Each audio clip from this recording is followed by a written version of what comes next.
Thanks so much for the introduction, Carrie, and thanks to WISCAPE for setting this up with us today. We really appreciate that. And thanks, of course, to the School of Education for being our host today, and to La Follette School and the School of Journalism and Mass Communication for the sponsorship of this event. Before we get into the presentation, we have many members of the Investigative Center's staff, current and even a bit past here today. So I'd like to quickly go around the room and ask them to introduce themselves and encourage you to chat with them after the presentation or to drag them into the conversation today. Hi, my name is Kate Scheid. I am a senior here at UW-Madison, and I am a public engagement and marketing intern here at the center. Hello, my name is Ibrahim. I am an investigative reporting fellow at the center, and I've been here for like 10 minutes. And today is my last day. And the time has gone all too quickly with Mukhtar. We'll have to get him back on campus as soon as we can. Haley? Oh, okay. I'm Haley. I used to be a public engagement and marketing intern last year, and I currently work as the engagement editor at WISCAPE, so that's based out of WPR.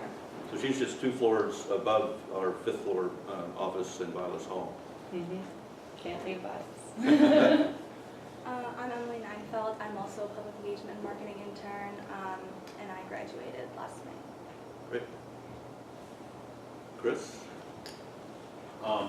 My name is Chris Glick, and I'm spending a little time with the center doing some development work for them. So I guess we're over to you, Laura.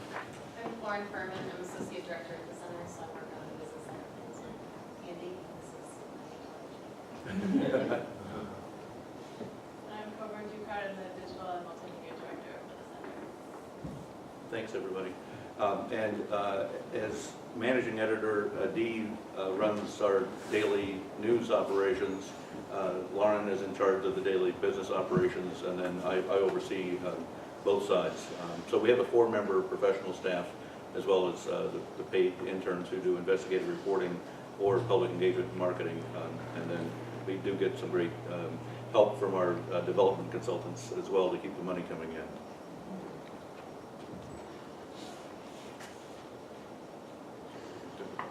So the way things work at the center is we are a 501c3 with a 2-part mission. First, to increase the quality and the quantity of investigative reporting in the state, and also to train current and future generations of investigative journalists. And we like to also focus on the last part of that statement, that our work fosters an informed citizenry and strengthens our democracy, words that particularly resonate with people over the past year or so. Our guiding values, which Dee and I wrote up even in 2006 and 7 when we started thinking about creating a center like this, are protect the vulnerable, expose wrongdoing, and seek solutions. We began operating in 2009. So we're a 501c3 housed in the School of Journalism and Mass Communication through a facilities use agreement that requires us actually to hire specified numbers of paid student interns and to be a resource for the School of Journalism and Mass Communication. In exchange for that, we receive some office space, which of course we share with the students who are working with us. It's really an example, I think, of the Wisconsin Idea in action, which is one reason we're excited to be here in the Wisconsin Idea Room today to talk about all of this. We distribute our stories for free to news organizations all across Wisconsin and beyond. In fact, just yesterday we added the 500th name to our media distribution list, so there are more and more journalists signing up for that, and they can receive advance notice, advance access to our content through an embargo system, so they can have some time to edit the stories, sometimes add their own reporting and put them to use for their own news organizations. We work really closely with Wisconsin Public Radio and Wisconsin Public Television, just 2 floors above us, as well as our friends at WisContext, which is a creature of WPR and WPT and UW Extension. And then we work with for-profits and nonprofits all across the country as well. We've been fortunate enough to win many awards, 48 Milwaukee Press Club awards, a recent first place national award from the Society of Professional Journalists for our reporting on the failure of the Faucet project to look at Wisconsin drinking water, which we'll talk about in a bit. A Peabody finalist for a collaboration on the gun violence prevention project called Precious Lives in the Milwaukee area, and 3-time finalist for IRE, Investigative Reporters and Editors Awards. This is a kind of a snapshot of who is using our content here in Wisconsin. And this was actually just in 1 year, in 2016. As you can see from the slide there, 177 news outlets picked up our stories. Our content was used more than 1,000 times by news organizations here in Wisconsin. The print readership, which we estimate through some conservative methodology, would have been more than 8 million, and the audience online would have been about 1.5 million. We also had about 206,000 unique visitors to our website, wisconsinwatch.org. So now we'll do a quick overview of some examples of our recent coverage and then drill down into the role that students play in helping all of this happen. All right, so this is some examples of failure at the faucet. The map here shows that happens to be bacterial contamination. These are wells that reported bacterial contamination. We did this series. It was a student-driven series. It was helped by our professional staff, but we found that hundreds of thousands of Wisconsin residents are at risk of drinking water contaminated with a variety of contaminants. And it varies based on the state. Here are some faces of drinking water contamination. Jacob Reeves developed a rare disease after his well was polluted with atrazine and nitrate. On the right, you have Samantha Trommel. She was a baby when she was bathed in water that it turned out had manure from a nearby farm. She got very ill. Here's Ivani Dorsey. Her 3-year-old daughter was lead poisoned. Both her home and the daughter's daycare have lead service lines. It's been a big problem in Milwaukee and across the state, and we were one of the first news organizations to raise that issue. Here's a graphic that we ran a little over a year ago, I guess it was, on lead pipes across the state. You can see that it's not just in Flint. You can see that we have tens of thousands, almost 200,000 lead service lines across the state. We were the first news organization to let people know that, in fact, we have some of the same problems Flint has. We have a higher percentage of children in the Milwaukee area, much higher, who are lead poisoned. Not all of that is due to water. In fact, it's unknown how much is due to water, which is a subject of several other stories we've done, but suffice it to say the children in the city of Milwaukee are much more likely to be lead poisoned than those in Flint. We do, it sounds like it's all Debbie Downer, all bad stuff, and a lot of it is, but we do focus on solutions. This was a graphic that we ran with the story I did about solitary confinement. Some states have decided that they're simply going to try to, if not severely curtail solitary, they're going to get rid of it. And Colorado is one of those states, so we did some deep reporting in Colorado to find out how it's going. We did a story about prescription drug prices, which were just skyrocketing for no particular reason at all. Here's a family, they're a wealthy family. They have enough money to spend $1,200 a month for insulin for their child, but you can imagine how that would affect people who have fewer resources than that. Here we have the mom talking. She became an activist after finding out how much all of this cost once her son developed diabetes. She said it's just heartbreaking to think about people making the choice between the health and the life of their child and being able to pay rent. Here we got Carolyn Bardo was one of our interns. She got some proprietary data. We didn't realize till we did this story how closely guarded the actual cost of medication is. So we convinced this company and First Data Bank to give us some data on selected drugs, and we found one of these, doxycycline, which is a very, very common antibiotic, had gone up 50 times in price, or 5,000%. So not only did she get the data and analyze the data, but then of course we fact-checked the data point by point. Here I am in my office, which actually looks so clean compared to normal. I'm Abby Becker, who now works for the Cap Times, she and I were working on a story that she did a couple of years ago about the racial disparity in education. Every story that we put out takes between 8 and 12 hours of fact-checking, and Mukhtar can tell you a little more about that. Still wiping, there he is. Another fact-check survivor. Here he is. We finished this last night at 7:30. We had started at 11:30 in the morning. This is what it takes to put out one of our stories. It's grueling, but important, so that people can count on our stories. And Mukhtar did mention to me, you guys actually had to do even a little bit more fact-checking this morning. About 10 seconds worth of fact-checking. There's one last quote, one line, and it's like, I want to hear the tape. Play the tape. You played the tape, we're done. And he's still smiling. Yes. Well, he's in It's shock. good. He's in shock. Okay. All right, so here's Bill Leaders, who used to work for the center for 4 years. He kept all of his almost all of his fact-checking files. You can see the dog is quite astounded by those files, but they're almost as tall as he is. So that just shows our dedication to getting stuff right and documenting it, and so that we can go back and say, we fact-checked this. All right, so this is, despite our very solid journalism, about 4 years ago, the legislature decided they wanted to try to throw us off campus. That went through the legislature and it got to the governor's desk and he vetoed it, which is a smart decision on his part.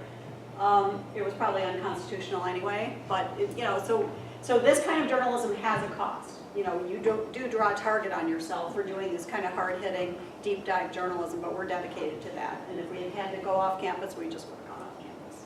Yeah, and it was really a crazy time for us when this came out. It happened in the middle of the night when the Joint Legislative Finance Committee slipped this measure into the state budget.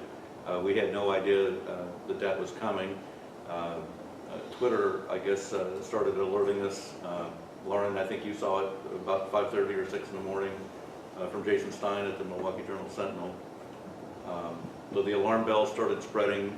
By the time I looked at my phone a couple hours later, I had 20-something messages stacked up, and I knew it was going to be an interesting day. But that whole process actually served ultimately to strengthen WCIJ and to strengthen our collaboration with the School of Journalism and Mass Communication. Greg Downey, who at that point was the director, was an amazing ally through all of that. Organizations and individuals all across campus and across the country stepped in because it was seen as a measure of academic freedom. The idea that it would have been illegal for any member of the WCIJ staff to collaborate with any employee of UW would have meant we couldn't go in and teach students how to use the state open records law or how to analyze data, things like that we do dozens of times every semester or in every academic year. So there was an online petition that had more than 700 signatures on it supporting the continuation of the collaboration. And I could mention too, from a financial standpoint, since we are a small 501c3, individual contributions increased that year, and they've continued to go up every year since. So we emerged from that, I think, in strong shape with a renewed appreciation for our many friends, some of whom we didn't know we had beforehand. So this is just to highlight what some of our former interns are doing. This is a story by Jake Krishner, who works in Africa and other places around the world, doing primarily freelance stories that are seen in anywhere from the New York Times Magazine to The Guardian to smaller publications. This happened to be in Anthony Bourdain's curated long-form narrative story website, whose name I just forgot. And we actually feel that the work of our interns, the work that they're now doing all across the country and around the world, ultimately will probably be the greatest legacy of WCIJ. As important as all the journalism is that they're producing right here in Wisconsin while they're working with us, their careers, of course, are going to stretch on decades long after Dee and I have settled down and Bought that little RV and started driving through all the national parks. found Not something that I'm easier looking to forward do. to retirement or anything. So the investigative reporting they're producing, and we'll have a few examples of it here, I think portends very well for the impact of WCIJ across the country and around the world when it comes to holding the powerful accountable. And at the same time, our former public engagement marketing interns now are going out and finding business side jobs in journalism and helping shape the financial future, the sustainability of investigative reporting and in-depth accountability journalism. Haley is an example of that, working at WisContext. Mara Jazior, our very first public engagement and marketing intern, is now the membership coordinator for the Institute for Nonprofit News. So she's working with 120 nonprofit newsrooms across the country, helping all of us figure out how to produce this kind of work and to pay for it. And Mia Sato, another of our former public engagement and marketing interns, is down at the Better Government Association, a 94-year-old investigative nonprofit in Chicago. So we're spreading across the land, and we're really excited about the potential for the future. So here's Sean Kirkby. He was appearing here on Wisconsin Public Television talking about a story we did about how teenagers get guns. And he now works for Wisconsin Health News, which caters to healthcare industry leaders. I still have trouble looking at Sean in that because he always wears cat t-shirts to the office. We told him that wouldn't work probably. So he did get dressed up for public television. He looks great. Also, I warned him they were probably going to put makeup on him, and they did. All right, so here's Allie Tempest, Alexandra Tempest, as she is now. But she's all grown up, and she's the associate editor of The Progressive. She was one of our interns about 6 years ago. We have Nora Hurdle. She is at the Wausau Daily Herald. She is a watchdog reporter there, using the skills that she learned with us to investigate news in Wausau and beyond. We have Tegan Wendland on the left, and who is now at New Orleans Public Radio, and Lucas Kamprad, who is a very accomplished photographer working out of Chicago, both on news and commercial photography. Nick Penzen-Stabler, former WCIJ intern. He is on the Trump beat. If you read anything about Trump being sued and filing a bunch of lawsuits, actually more than 3,000 prior to the election, that was Nick's story. He's continuing to follow that up with other stories. Okay, we have Carolyn Bardo, just started at the Wall Street Journal. She was our intern, one of our interns last year, doing fabulous work there. She's a starting reporter, but we expect she will move up very quickly. Mario Coran here works for the Voice of San Diego. He covers education. He was named the top reporter in San Diego, I believe it was last year. Right, by the Society of Professional Journalists. So, he's doing great work out on the West Coast. Jacob Kushner, you saw a picture from one of his stories there. He reports in Africa, the Caribbean. His stuff has appeared everywhere. He's very prolific, very hardworking. Former WCIJ intern Alec Loon is right in the middle of the Russia coverage right now from the Moscow end of the story. He's in the Telegraph's Moscow bureau. He did this story about the Russian troll factory, which people have all heard about. He actually just had a story yesterday tracking down the professor in London who was one of the key figures in all of the Russia stuff that's been going on right now. So he's in the thick of it. There he is in the paddy wagon. He was arrested at a rally. He was covering the rally. Of course, he was not participating in it, and they did end up later dropping the charges, but he did face some time in prison because he was seen as a protester. He was actually, of course, a journalist. Former intern Sarah Jerving. She was a lead reporter on this major expose into climate change denial. Exxon's internal documents, which were released as part of a lawsuit, showed that they were planning for climate change. They expected it to happen. They were making all of their financial and other plans around it, at the same time telling Congress and the public that climate change was a hoax. Here she is. She's turned her journalistic skills to work for a company called Devex, probably, could be Devex. And they provide on-the-ground information about relief efforts in East Africa to other relief organizations, so people can kind of know what's going on out in the field.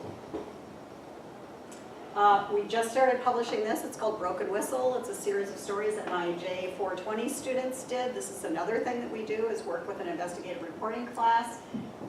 We looked at the state of whistleblowing in Wisconsin and the effort by Governor Scott Walker to reduce waste, fraud, and abuse in state government. We found that there are some holes in that effort, and that you'll continue seeing stories along those lines.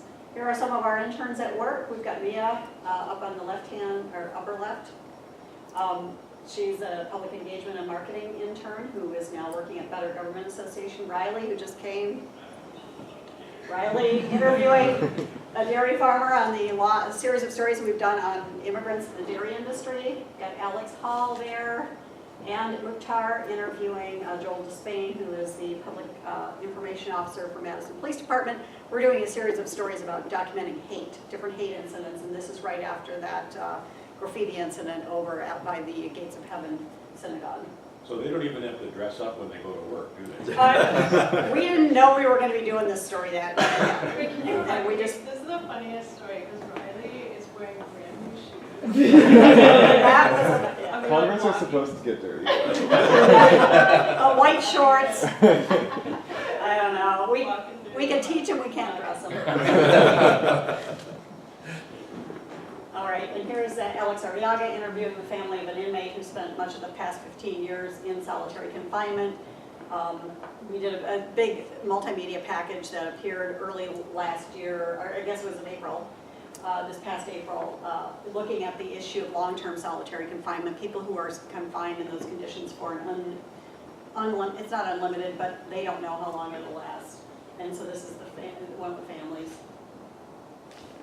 Okay, and Andy sort of covered this, but here we have 3 of our public engagement and marketing interns. That's kind of a relatively new program for us. We just started it in 2016, was it?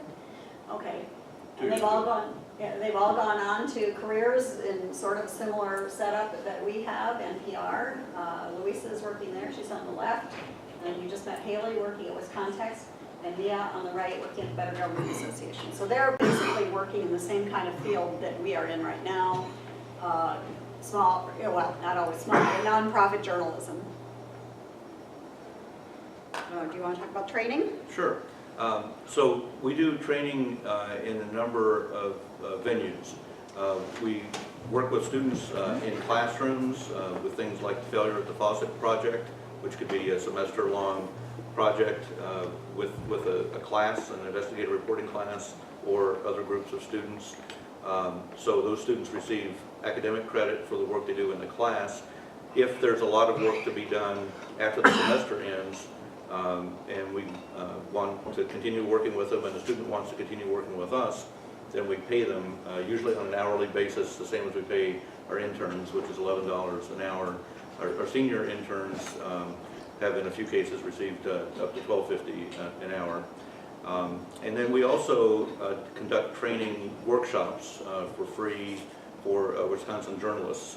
For the past 2 years, we've done something we call Watchdog 101, investigative reporting techniques for students ranging from high school through college, as well as early career journalists. So we've hosted several dozen students each year, and young journalists each year in those workshops held over at the Madison Club before our Wisconsin Watchdog Awards, our big annual celebration of open government investigative reporting. So they receive a few hours of free training, and then through generous sponsorships, we're able to provide them with free tickets to that night's event as well, to see people from around the state being recognized for their efforts that supported great investigative reporting and open government initiatives around the state. So we're really happy with the way all of those different training activities work. We also are involved in professional workshops like the recent State Bar of Wisconsin day-long legal reporting workshop. Dee was one of the panelists, and we also provided support in helping plan the sessions so that they would be relevant to journalists from around Wisconsin. We also have been working with high school students, and I'll let Dee talk a little bit about Carly Waits and her role in our long-term solitary confinement coverage. So Carly was a people person, as we call them, the people program. It's a pre-college program, and she came in for 3 weeks, was interested in journalism. Actually, I think after 3 weeks, she decided she's going to go into psychology. Not sure what happened there, but she actually really had a good time. And we had this massive project to survey everybody we could find in long-term solitary confinement. So we were able to get the names of everybody, we could figure out who was in there, and I put her on the task of helping me create the survey, mail out the survey, and then collate the results as they came back in. And just that was a pile of stuff there. Right, you can see that, like, that letter is addressed to Carly. She was great on that survey. She, for example, had knowledge that Dee and I didn't possess about why you couldn't staple the sheets together. Because she was watching Orange is the New Black. Right. I started to say, I said, now Carly, make sure you staple those. She's like, and I said, wait, what? She said, contraband. I'm like, oh.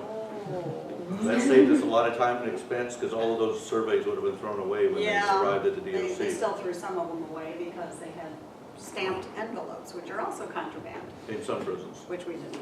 Yeah, and the reason we had to survey the inmates was the Department of Corrections would not allow us to interview the inmates in person or over the phone. And we were determined to gain the firsthand perspectives of these 100 or so inmates who were locked up in long-term solitary confinement. They also don't allow us any access to the solitary confinement units themselves, so we just had to do the best we could, which you'll see from the next slide. One of the reasons that we hired an illustrator to illustrate some of the responses that we got. So Carly helped us, do the survey and collate it. We turned it into a multimedia project, which was very powerful. We hired an artist to draw sort of the responses from the surveys so that people could get an idea about what it felt like to be in long-term solitary, because as Andy mentioned, we had very limited access to the inmates except through their own words. And we are increasingly producing multimedia journalism, and Coburn assembled a very evocative 3.5-minute multimedia piece to help bring this particular project to life in a way that was impossible to do beyond what would have been possible just online and in print. She actually created a sort of an irritating drum beat, drawing upon her past as a rock and roll drummer, but it was to evoke what the inmates talk about, the noise, the clatter in prison. And these drawings, we commissioned these from a local artist, drawings and paintings both. And then Coburn also worked with voice actors who then read the words of the inmates as part of the multimedia piece. So I think it was an example of the kind of experimental, innovative work that we're producing to help the public understand these issues in some new ways. Chris? Do we know that the surveys were all returned unedited, unseen by management? Well, they might have been seen, but we would know, I mean, if they're handwritten, so it's like. And yeah, certainly a lot of detailed information did reach us that painted a pretty devastating portrait of what conditions were like in solitary. Yeah, there were, up to 10 of the people, we got responses, I think, from about 65 to 70 of the 100. Some of them are just really deeply in their shells. We talked to a psychologist, and he said some of these people just aren't really functioning anymore, and it would be very difficult for them to answer a survey like this. They're just sort of shut down. So, but there were about 10 people who said they tried to harm themselves or kill themselves. So that's a pretty high percentage of the 65. So the next story is a combination of things. So Emma, she's in the tan skirt there. She's another high school student who came to us through a different route, something called the Prairie School. They're supposed to do their own internship, design their own internship, and she asked could she work for us for 3 weeks. So we brought her in there, and I handed her a jump drive with 7 gigabytes worth of documents and said find all the Wisconsin cases in here. These were hair and fiber cases that were the subject of an FBI review. It turns out the hair, microscopic hair analysis is basically just, it doesn't do what the FBI told juries and judges and prosecutors that it did. It isn't that sensitive. It isn't very, it doesn't tell you who actually is, who belongs to that hair. So Emma helped us with that in the initial stages to go through this massive thousands of pages of documents to pull out the Wisconsin cases, and then we had another intern, Catherine, who came in, and she and I worked together on a story, trying to identify. So these are men whose cases we identified because of both the work that Emma did as well as the work that Catherine did with open records requests to every DA in the state. And also, we work in some innovative ways with our partners at Wisconsin Public Radio. Alexander Hall, who just walked in, a dramatic entrance. Yeah. Boy, you must have been listening. We knew you were the next slide, didn't you? Alex is the WPR Mike Simonson Memorial Investigative Reporting Fellow. She's the second such fellow, and she'll be with us through December. Has done amazing work, some of which we'll talk about here in a moment. The way this particular fellowship works is Wisconsin Public Radio raises the money from donors who would like to see WPR produce innovative, high-impact journalism, and we're involved in the hiring process, and then the fellow works about 3 feet from Dee in her office and is a member of our staff throughout the year. So it's a partnership that we're really proud of. It's produced some terrific journalism and is, I think, just getting a bit of a reputation around the country for the accomplishments. We can talk about one of those stories right here. This is a look at one of Alex's interviews for some coverage that explored rising tensions in Wisconsin since the election of President Trump, the rising tensions in the dairy country. The Wisconsin dairy industry is heavily reliant upon immigrant dairy workers. Most employees of Wisconsin dairy farms now actually are immigrants. Many of them, in turn, are undocumented on some farms. That figure is more than 50%. It may go up to 75 or 80 or even 90% on some particular farms, particularly the large factory-scale farms where they just can't find enough family members or local residents to take those jobs that are available, milking cows and managing the herds. So Alex and Coburn went out and produced 2 pieces looking at those issues earlier this year, and then we were contacted by a filmmaker from New York, this gentleman, Jim Crickey, who offered to work with us, collaborate with us on production of a documentary exploring these issues of the rising tensions over undocumented dairy workers in Wisconsin. Can you go back to the previous slide? I Yep. want to give props to this photo. Notice, this is you, right, Coburn? You took this one.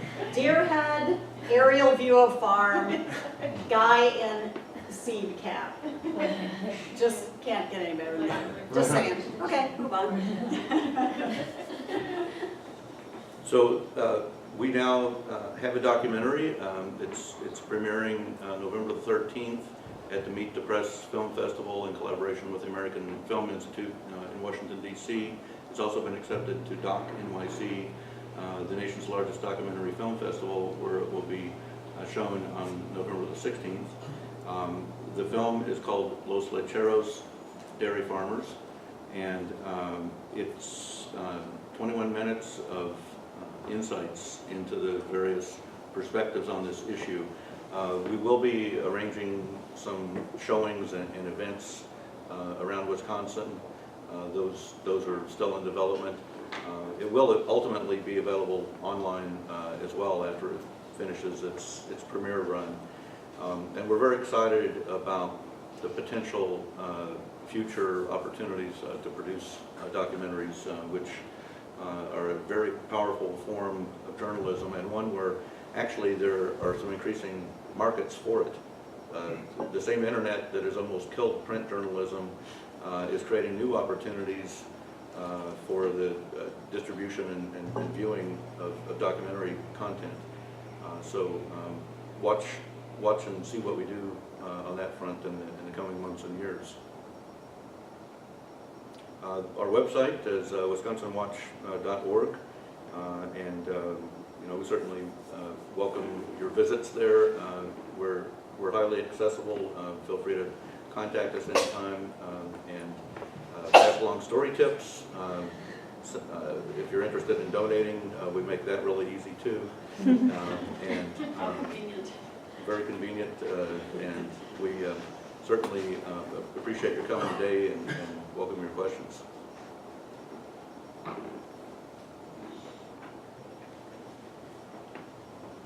Any questions? Yes, Chuck? Are there centers like this in other states, Ye- affiliated maybe with other universities? Or what? Yes, there are at least 10 other universities that in some fashion are hosting a nonprofit investigative center. These do take a lot of different forms. There's something called the Stabile Center for Investigative Reporting at Columbia University, and it launched a little, just like a year or two before WCIJ did. So we've actually drawn upon aspects of their model. And Sheila Coronel, the founder of that center, a very distinguished investigative journalist from the Philippines, is on our board of journalism advisors. There's a kind of a fraternity among all the people who are in this small, adventurous world. There's one at Brandeis. There is one at the University of Iowa Watch, which is based on our model, and I'm on that board of directors. There is there are experiments happening across the country where the universities also push have their own center, but it pushes content out to others, like the News 21 project at Arizona State University. And then we've worked with them sometimes to then add some reporting and editing to their stories, like the Voting Rights Project that they did a year ago, and then we distributed that to Wisconsin media and saw like more than 24 Wisconsin news organizations pick that content up. So yeah, there's a lot of experimentation happening. I would have to say, like the situation, if you try to set up one of these investigative centers at a public university, it's fundamentally different than if it's at a private university. Like Boston University has the New England Center for Investigative Reporting, and that being a private institution, they can more easily set it up as they did as an arm of the School of Journalism, the journalism program.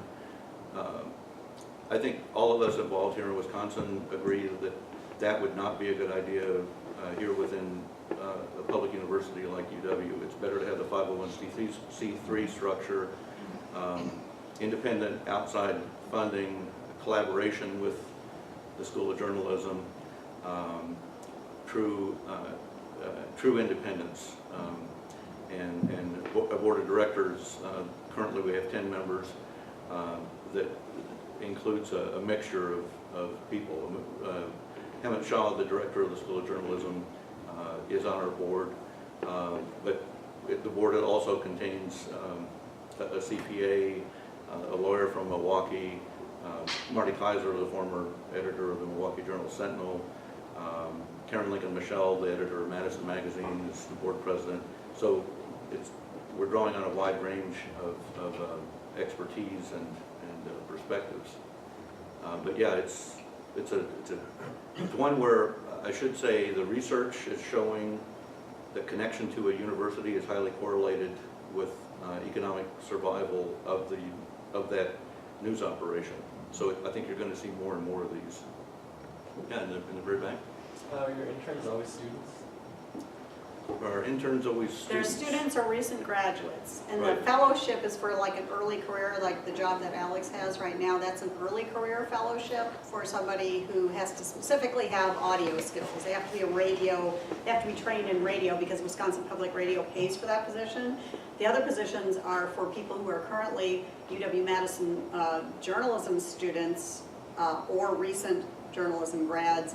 We've had one or two interns, maybe just one from the non-School of Journalism program, the Life Sciences Communication. thank you, Life Sciences Communication program. That was Tegan Wendland. She came in and did a bunch of work for us, and she was actually at Life Science Communication. But so generally, yeah, that's actually part of our agreement with the UW. The reason that we get a couple of offices over on the 5th floor is in exchange for us training students and having paid student internships for students who are in that program. So that's sort of our payment.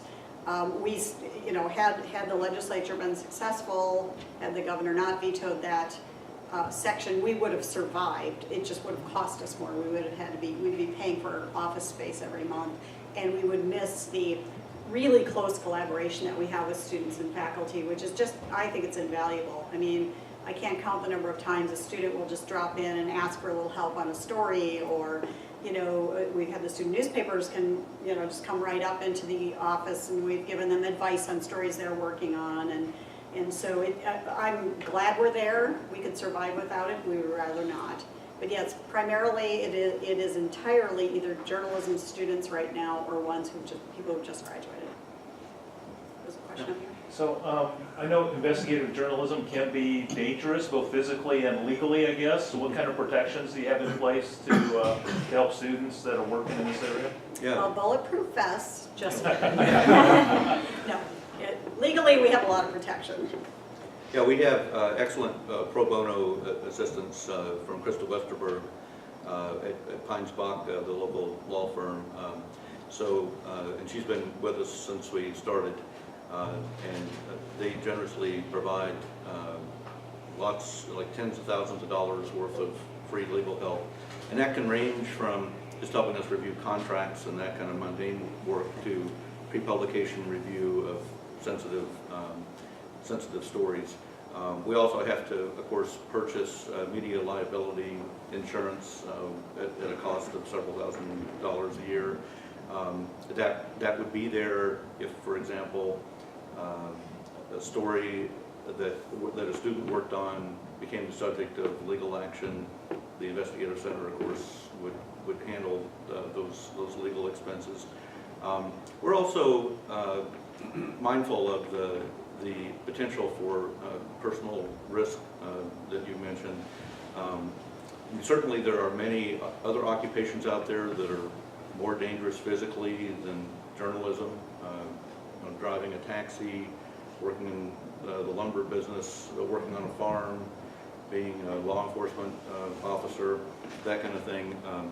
Still, incidents can happen, so we do stay in close touch with our students throughout all the stages of their reporting, and if a source appears to be a potential threat, we take some common sense measures, such as have them conduct the interview in a public place, be accompanied by a second person.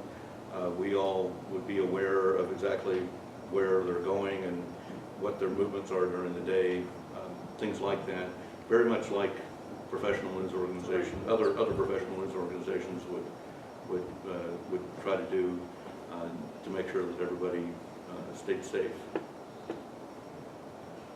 Other questions? One thing we didn't talk a lot about is our distribution model. So we have, as Andy said, like 500 editors and news managers across the state, and we send them out a notification usually on a Tuesday to say, here's our story, here are all of our photos and graphics and other elements that go along with this story. You can begin downloading them now.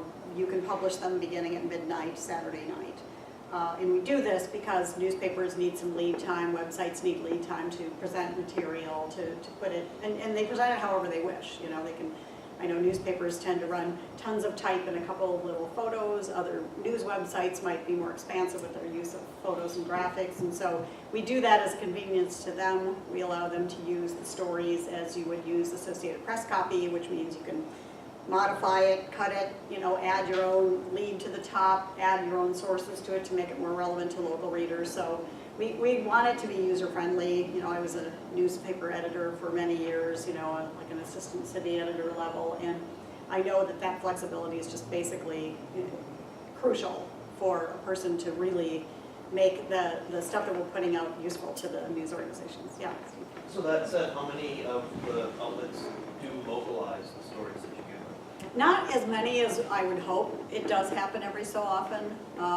We've had some notable examples where we did a story of, I guess it's almost 2 years ago now, about the just sort of persistent racial disparity in the educational system. And that's been an issue where Beloit has actually done a better job than a lot of places, and so they localize the story.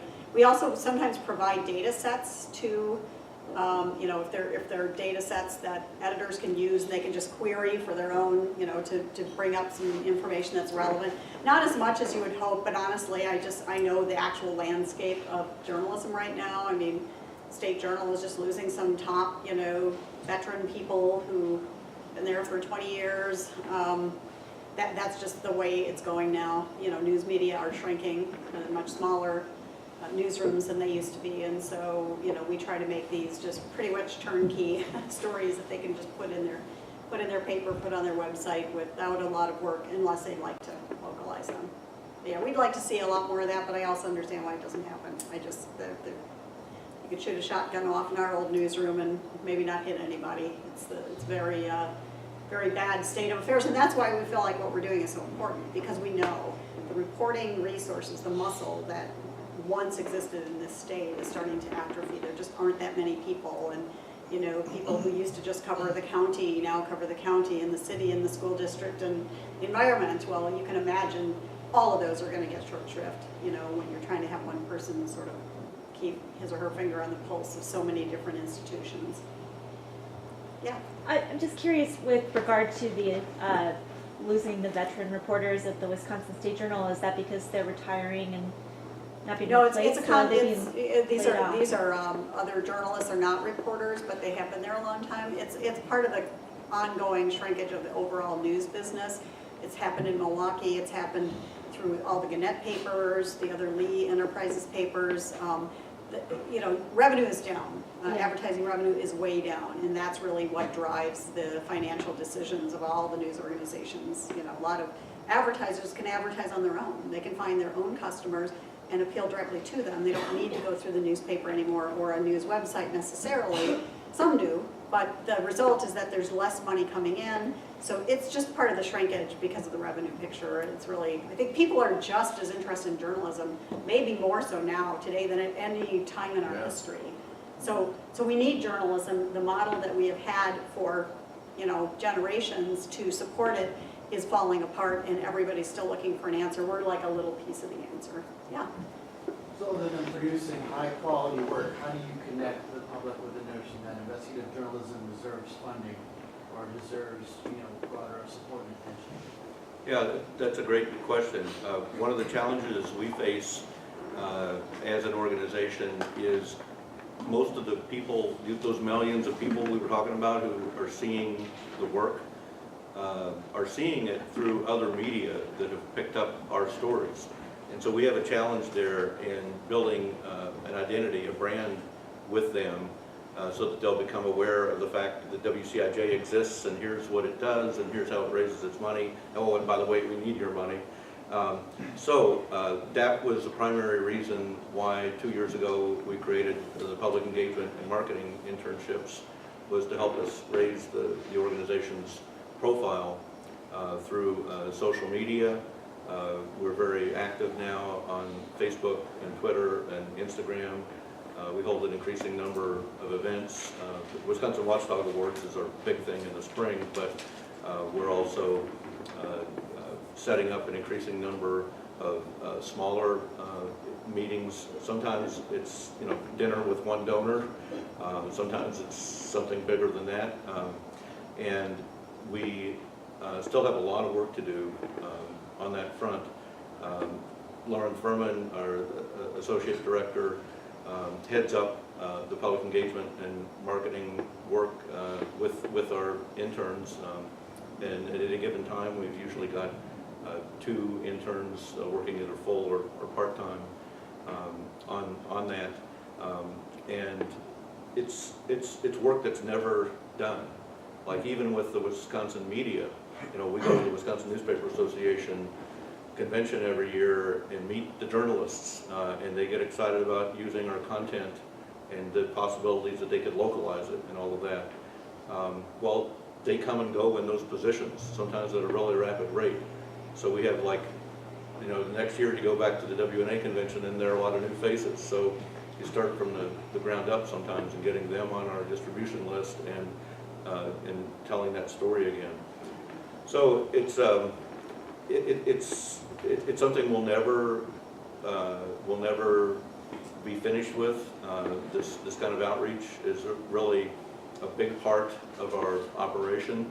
It's way bigger than I ever envisioned it would need to be. When Dee and I started thinking about this in 2006 and 2007, the whole idea that there was going to be this business operation to reach out to the public at this level wasn't on the roadmap.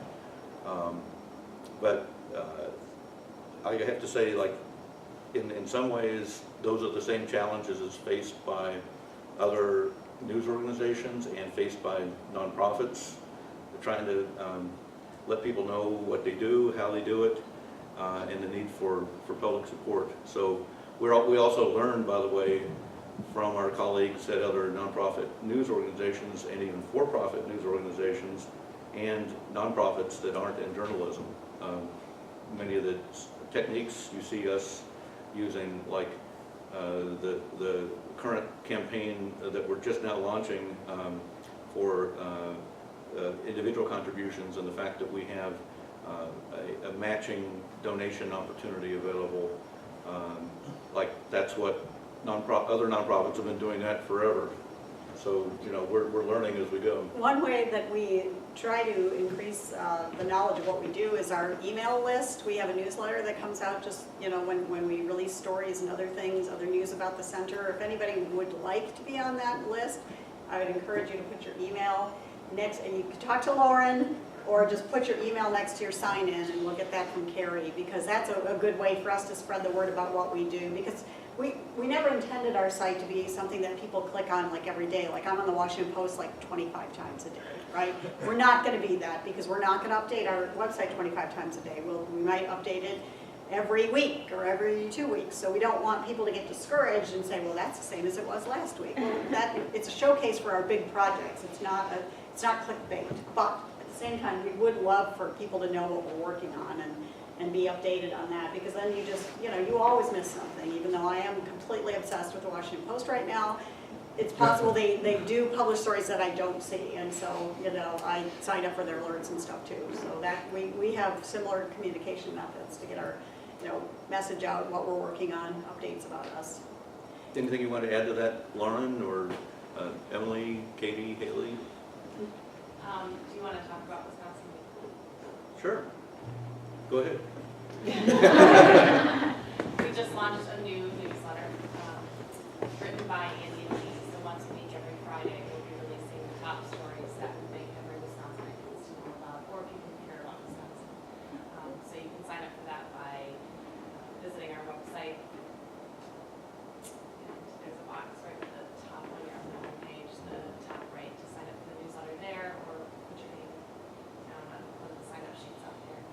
We also have some magnets and handouts up there, so you're free to grab things on your way out. But the social media aspect of what we do is so important, because that's a way for us to reach people directly, not through the Wausau Daily Herald or the Green Bay Press Gazette or even the Milwaukee Journal Sentinel, but directly to them where they're looking at things like Facebook and Twitter. So that is growing in importance to our ability to get our news out in a bunch of different ways. Have you any idea who how Facebook manages your site. In other words, if I click on your site, what else have I just captured inadvertently? I mean, If you get at it through Facebook, you mean? well, yeah, because, you know, right now, I mean, my wife told me this morning, let's just get rid of Facebook, because there's so much stuff that comes up on it that we don't even want to, I mean, it's no longer friends and what they're doing, it's all this political stuff, it's news, and it's, you know, it's getting so clogged up, that it's annoying. Yeah. Well, I At least hope for the me. profile that would be developed of the people who click on our site through Facebook is that they're just really smart and they're not interested in Russian propaganda about the election. I don't know.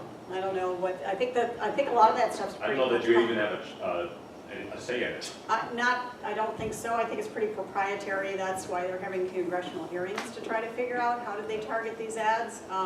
And it's probably something to do with that, is, you know, your prior use. I mean, you know, you start looking for something through Facebook and then all of a sudden these relevant ads pop up to the right-hand side and you'll see that. It's where more than half the people get their news.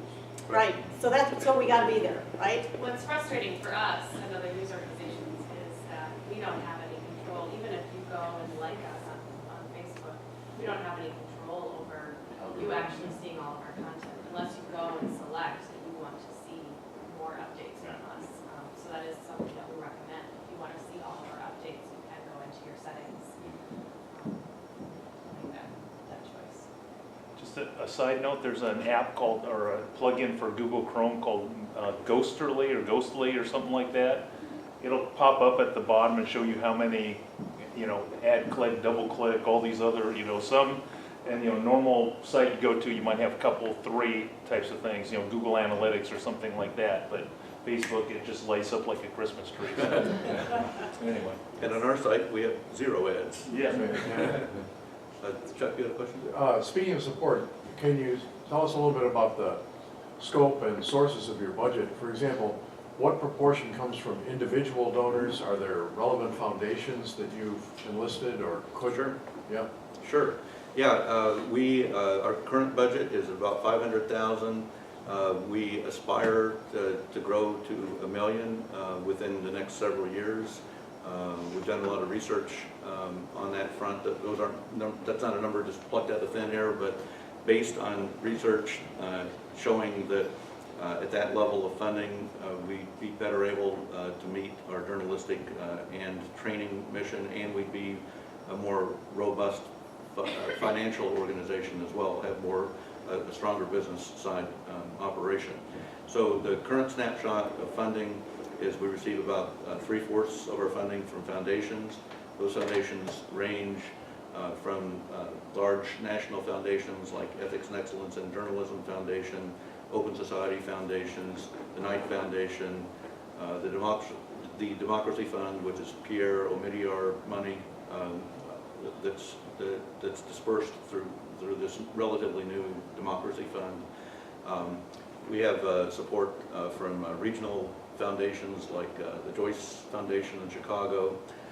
One of our new major funders is the Riva and David Logan Foundation in Chicago. They're highly supportive of investigative reporting and the training of students. So we're now receiving $100,000 a year from the Logan Foundation. Locally, the EVU Foundation has been a very generous funder since 2009. And we have been receiving money from something called the Vital Projects Fund in New York to support our coverage of criminal justice issues. That funding will probably stop after this year because of changing priorities within their board of directors. And that's something that happens all the time with foundations. Presidents of foundations come and go, their board members change. So one day we might be within the scope of the foundation's areas of support, and the next day we might be back out, and then a year later we might come back in. So we have continuing conversations with these foundations. We also receive support from some family foundations, like the Hands Foundation locally, the Peters Family Foundation, which is a family with roots in Fond du Lac, has sent us money every year since 2009. So 3/4 of the money in foundation bucket, but you can hear like diversity even there within that foundation funding stream. And then about 15% or so is coming from individuals. That's actually the fastest growing part of our funding streams. We last year attained a 42% increase in individual contributions, individual and business contributions. We put those in the same category. And we're really excited about where we're heading this year with the launch of that match, and also the launch of something we're calling the Watchdog Club for people who donate at least $1,000 a year, and special events for them. We're patterning that off of what's working well at some other nonprofit investigative centers. Then we received some money also that's classified as earned income. The Riley Wisconsin Idea Endowment is a new funder, a new significant funder. The J School is technically the grantee in that case. The $120,000 parsed out over 3 years. So WCIJ then will have a service contract to perform the work, which will involve Dee and other members of the staff working with students on investigative projects that extend to the borders of Wisconsin and beyond. So earned income, we also sometimes are paid some for training or producing investigative reports. Riley worked with a documentary company for a few weeks earlier this year as they were doing some research into the Wisconsin political landscape after the elections, things like that. So there are lots of ways it can come in the door, and it's, you know, the biggest challenge we face is to keep a little bit more of it coming in than we're spending. Yeah. A lot of your stuff seems to be data driven. Why is that important, and how has that changed even in just the 10 years since you guys have gotten started? Yeah, I mean, you're right. We do lean heavily on data. And I guess the reason is we aspire to produce nonpartisan, authoritative work. And if we can responsibly work with data, either data that someone else has acquired and analyzed or data that we acquire and analyze and visualize, that becomes an important part of the report because it helps put information into context. It's easy on almost any issue to find an anecdote or two that supports a particular point of view or a particular conclusion about what's going wrong. As investigative journalists, we're looking for, in almost every case, a broken or failing system. What's going wrong? How are things supposed to work? How are they really working? And then what are the potential solutions? Data can help us understand the degree of problem, the severity of the problem, as well as is this a new thing or is it something that's chronic? It can help assess the risk that the public faces, like those slides that Dee was showing earlier, the contamination of Wisconsin drinking water, looking at atrazine levels or bacteria contamination in our drinking wells, the amount of contamination and the locations of it. Those are all data points that help us and the public and policymakers assess the risks and then the potential solutions that could address those issues. Dee just attended some training funded by MIT in California, and that was the whole focus there was on the editing of science stories, and practically every story we do has a scientific element, and with that come data and research, whether it's our criminal justice coverage, environmental coverage, political coverage. You want to talk a little bit about that? Well, I was just going to say, one of the things about data too is that it helps you helps you take that deeper dive, which is the nature of investigative reporting, You know, a lot of reporters these days are on what I call the hamster wheel. You know, they're having to fill up a newscast or fill up the newspaper, and so you're, you know, get a quote here, get a quote there, maybe throw one fact in there and then move on to the next story, and that's really what they have time for. We have the luxury because we decide when our stories come out. They're not driven by a particular deadline unless we have like a collaborator we're working with and they have a deadline. So we work with it's not like we're deadline free, but we don't release a story till we think it's ready. And sometimes that is not right away. And sometimes it does take us, you know, I mean, Riley can attest to how long it takes to get documents from the Department of Corrections, for example. That can hold up a story for a long period of time. You know what? We're here. We'll wait, we'll get them, and we'll release the stories when they're ready and when we have the documents and the data that we need. So data are very important. We've used them a lot on the Drinking Water Project, used them somewhat on some of the other projects that we've done. I'm trying to think of what other ones have used a lot of data. Mukhtar did some good data analysis for us. We got a database from an international reporting consortium on multiple lottery winners. You'll be seeing something on that early next year. How did they get so lucky? We're going to find out. Yeah. Are there any other private or public colleges in Wisconsin that have approached you, or academic journalism schools, thinking about the future of educating?